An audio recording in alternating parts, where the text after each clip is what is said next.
Good evening साथियों। हमारा आज का वीडियो उन विद्यार्थियों के लिए है जो कि क्लास 12th में है और बोर्ड एग्जाम 2026 की तैयारी कर रहे हैं। आज हम अपने वीडियो में कुछ ऐसे क्वेश्चन लेकर आए हैं जो कि सीधे आपके बोर्ड एग्जाम में लगभग हर एक बार पूछ दिया जाता है। तो चलिए हम शुरू करते हैं। बोल रहा है Ohm's law show the relation between, यानी कि ओम्स लॉ किसके बीच संबंध बताता है। तो सबसे पहले हम देखेंगे ओम्स लॉ कहता क्या है। ओम्स लॉ कहता है V equal to I into are.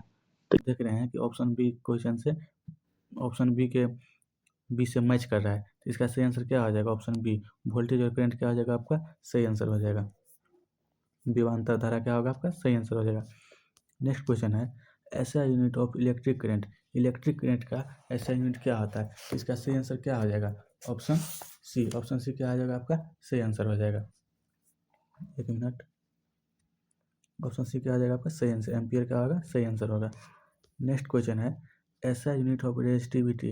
Resistivity का ऐसा यूनिट क्या है? बहुत ही हल्का सवाल है, बताइए जल्दी से आप लोग। इसका सही आंसर क्या होगा? इसका सही आंसर होगा ओम मीटर, यानी कि ऑप्शन बी क्या हो जाएगा आपका? सही आंसर हो जाएगा। नेक्स्ट क्वेश्चन है resistance of a conductor does not depend on, यानी कि रेजिस्टेंस किस पे डिपेंड नहीं होता है, कंडक्टर का रेजिस्टेंस किस पे डिपेंड नहीं होता है। तो इसका सही आंसर क्या हो जाएगा? इसका सही आंसर हो जाएगा करंट पे। तो इस ऑप्शन डी क्या हो जाएगा आपका? सही आंसर हो जाएगा। नेक्स्ट क्वेश्चन है Coulomb's law is related to. Coulomb's law किससे रिलेटेड है? तो इसका सही आंसर क्या हो जाएगा?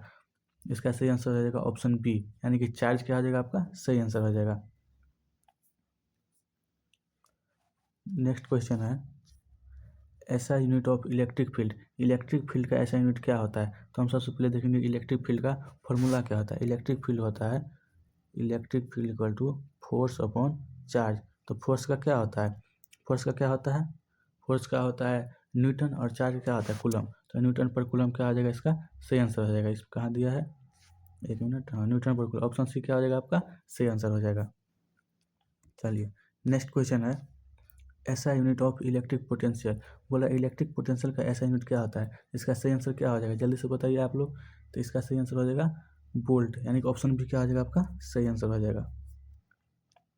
अगला क्वेश्चन है बोल रहा है energy stored in a capacitor. तो हम सबसे पहले देखेंगे कैपेसिटर का एनर्जी का फॉर्मूला क्या होता है। इसका फॉर्मूला आता है energy equal to half C V square. ये वाला ऑप्शन क्या है? ये वाला ऑप्शन है ऑप्शन सी में। तो ये आपका ऑप्शन सी क्या हो जाएगा आपका? सही आंसर हो जाएगा। नेक्स्ट क्वेश्चन है Biot Savart law is related to. Biot Savart law किससे रिलेटेड है? तो इसका सही आंसर क्या हो जाएगा? इसका सही आंसर हो जाएगा मैग्नेटिक फील्ड, यानी कि ऑप्शन बी क्या हो जाएगा आपका? सही आंसर हो जाएगा। नेक्स्ट क्वेश्चन है Fleming left hand rule is use for. Fleming का लेफ्ट हैंड किसके लिए यूज किया जाता है? इसका सही आंसर क्या हो जाएगा? मोटर के लिए। ऑप्शन बी क्या हो जाएगा आपका? सही आंसर हो जाएगा, मोटर के लिए। नेक्स्ट क्वेश्चन है Fleming's right hand rule is use in. देखिए पहले लेफ्ट हैंड का पूछा, अब राइट हैंड का पूछ रहा है। तो ये क्वेश्चन बहुत इंपॉर्टेंट है, तो आप लोग ध्यान से देखिएगा। इसका सही आंसर क्या हो जाएगा? इसका सही आंसर हो जाएगा जनरेटर। ऑप्शन सी क्या हो जाएगा आपका? सही आंसर हो जाएगा। चलिए नेक्स्ट क्वेश्चन क्या बोल रहा है। नेक्स्ट क्वेश्चन है Faraday's law is related to. Faraday's law किससे रिलेटेड है? तो इसका सही आंसर क्या हो जाएगा? Option C electromagnetic induction. Electromagnetic induction आपका क्या हो जाएगा? सही आंसर हो जाएगा, विद्युत चुंबकीय प्रेरण। नेक्स्ट क्वेश्चन है Lenz law is based on. Lenz law का नियम आधारित है किस पे आधारित है? तो इसका सही आंसर क्या हो जाएगा? इसका सही आंसर हो जाएगा ऊर्जा संरक्षण पर, यानी कि ऑप्शन बी क्या हो जाएगा आपका? सही आंसर हो जाएगा एनर्जी कंजर्वेशन पे। नेक्स्ट क्वेश्चन है RMS value is related to. देखिए आरएमएस का फुल फॉर्म क्या होता है? आरएमएस का फुल फॉर्म होता है root root mean square. RMS का क्या होता है? फुल फॉर्म होता है। तो इसका सही आंसर क्या हो जाएगा? इसका सही आंसर हो जाएगा एसी, यानी कि ऑप्शन बी क्या हो जाएगा आपका? सही आंसर हो जाएगा। चलिए आगे बढ़ते हैं। अगला क्वेश्चन बोल रहा है ट्रांसफार्मर वर्क ऑन। ट्रांसफार्मर किस पे वर्क करता है? तो इसका सही आंसर क्या हो जाएगा? जल्दी से बताइए आप लोग। ऑप्शन बी क्या हो जाएगा? इसका सही आंसर हो जाएगा एसी क्या होगा? सही आंसर हो जाएगा। नेक्स्ट क्वेश्चन है total internal reflection occur when light goes from. देखिए टोटल इंटरनल रिफ्लेक्शन का शॉर्ट फॉर्म क्या होता है? TIR।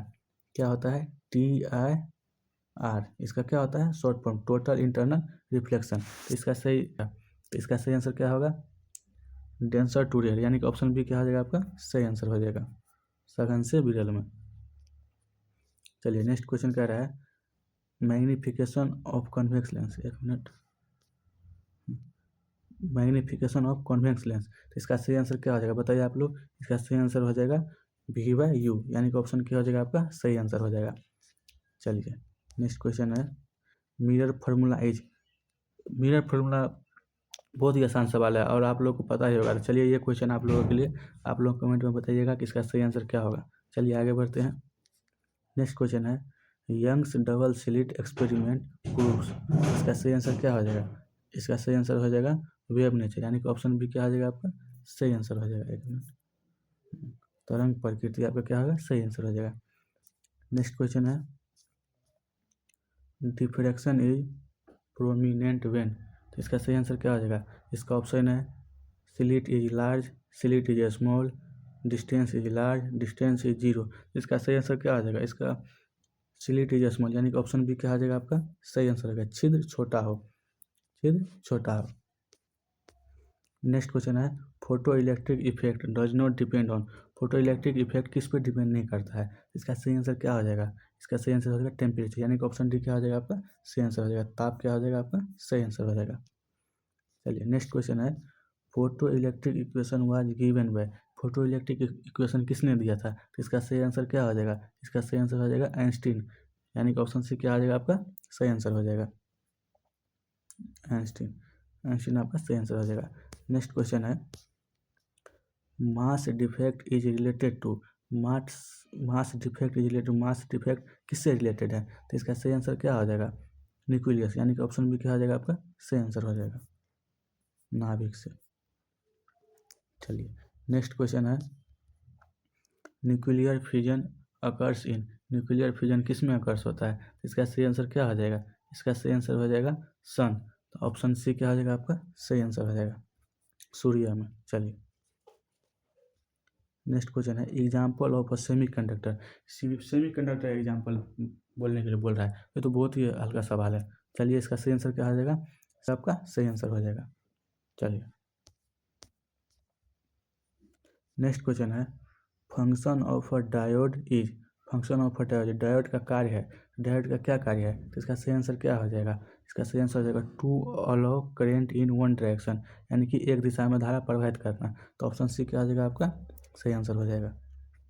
चलिए नेक्स्ट क्वेश्चन है a transistor has how many region. एक ट्रांजिस्टर में कितने क्षेत्र होते हैं? तो इसका सही आंसर क्या हो जाएगा? इसका सही आंसर हो जाएगा 3, यानी कि ऑप्शन सी क्या हो जाएगा आपका? सही आंसर हो जाएगा। नेक्स्ट क्वेश्चन है majority charge carries in P type semiconductor. बोला है पी टाइप सेमीकंडक्टर में मेजोरिटी चार्ज क्या होता है? तो पी टाइप सेमीकंडक्टर में पहले होता क्या है? तो होल्स होता है। होल्स में कौन सा चार्ज होता है? प्लस चार्ज होता है। तो इसका सही आंसर क्या हो जाएगा? इसका सही आंसर हो जाएगा ऑप्शन डी। ऑप्शन डी क्या हो जाएगा आपका? सही आंसर हो जाएगा। नेक्स्ट क्वेश्चन है N type semiconductor is obtained by adding, यानी बोल रहा है कि एन टाइप सेमीकंडक्टर किसको मिलाने से, किसको जोड़ने से बनता है? तो इसका सही आंसर क्या हो जाएगा? पेंटावैलेंट इम्प्योरिटी, यानी कि ऑप्शन बी क्या हो जाएगा आपका? सही आंसर हो जाएगा। नेक्स्ट क्वेश्चन है full form of LED. LED का फुल फॉर्म क्या है? एलईडी का फुल फॉर्म होता है लाइट इमिटिंग डायोड। तो इसका सही आंसर क्या हो जाएगा? Option B. ऑप्शन बी क्या हो जाएगा आपका? सही आंसर हो जाएगा। चलिए अगर आप लोगों को वीडियो अच्छा लग रहा है तो वीडियो को लाइक ज़रूर करिएगा और चैनल पर जो लोग नए आए हैं वो कृपया सब्सक्राइब कर दीजिएगा। अगला क्वेश्चन है average value of AC over one complete cycle, यानी कि एक पूर्ण चक्र में एसी का औसत मान कितना होता है? इसका सही आंसर क्या हो जाएगा? इसका सही आंसर हो जाएगा कि शून्य होता है, यानी कि ऑप्शन बी क्या हो जाएगा आपका? जीरो। जीरो क्या हो जाएगा आपका? सही आंसर हो जाएगा। चलिए आगे बढ़ते हैं। अगला क्वेश्चन है ऐसा यूनिट ऑफ मैग्नेटिक फ्लक्स, यानी कि मैग्नेटिक फ्लक्स का ऐसा यूनिट क्या होता है? इसका सही आंसर क्या हो जाएगा? मैग्नेटिक फ्लक्स का ऐसा यूनिट होता है वेबर। वेबर, यानी कि ऑप्शन बी क्या हो जाएगा आपका? सही आंसर हो जाएगा। देखिए मैग्नेटिक फ्लक्स का फॉर्मूला होता है phi is equal to B into A cos theta. यहाँ पे देखिए मैग्नेटिक फ्लक्स क्या है, फाई क्या है मैग्नेटिक फ्लक्स, और बी क्या है मैग्नेटिक फील्ड, ए क्या है एरिया है। चलिए आगे बढ़ते हैं। अगला क्वेश्चन है ऐसा यूनिट ऑफ सेल्फ इंडक्टेंस, यानी बोला सेल्फ इंडक्टेंस का ऐसा यूनिट क्या है, जल्दी से बताइए आप लोग कमेंट में। इसका आंसर क्या होगा, इसका सही आंसर क्या हो जाएगा, इसका सही आंसर हो जाएगा हेनरी, यानी ऑप्शन सी क्या हो जाएगा आपका सही आंसर हो जाएगा। चलिए आगे बढ़ते हैं। अगला क्वेश्चन है electron was discovered by, electron किसके द्वारा खोजा गया, इसका सही आंसर क्या होगा बताइए आप लोग सही से। इसका सही आंसर हो जाएगा जे थॉमसन, यानी कि ऑप्शन सी क्या हो जाएगा आपका सही आंसर हो जाएगा। चलिए आगे बढ़ते हैं। X ray where discover by, X ray की खोज किसने की थी, इसका सही आंसर क्या आ जाएगा, इसका सही आंसर हो जाएगा रॉन्टजन के ऑप्शन सी क्या हो जाएगा आपका सही आंसर हो जाएगा। चलिए आगे बढ़ते हैं। तो आज इतना ही, आज के लिए इतना ही। चलिए अगर आप लोगों को वीडियो अच्छा लगा हो तो वीडियो को लाइक ज़रूर करिएगा, और जो लोग चैनल पर नए आए थे वो कृपया सब्सक्राइब करके ही जाइएगा। धन्यवाद।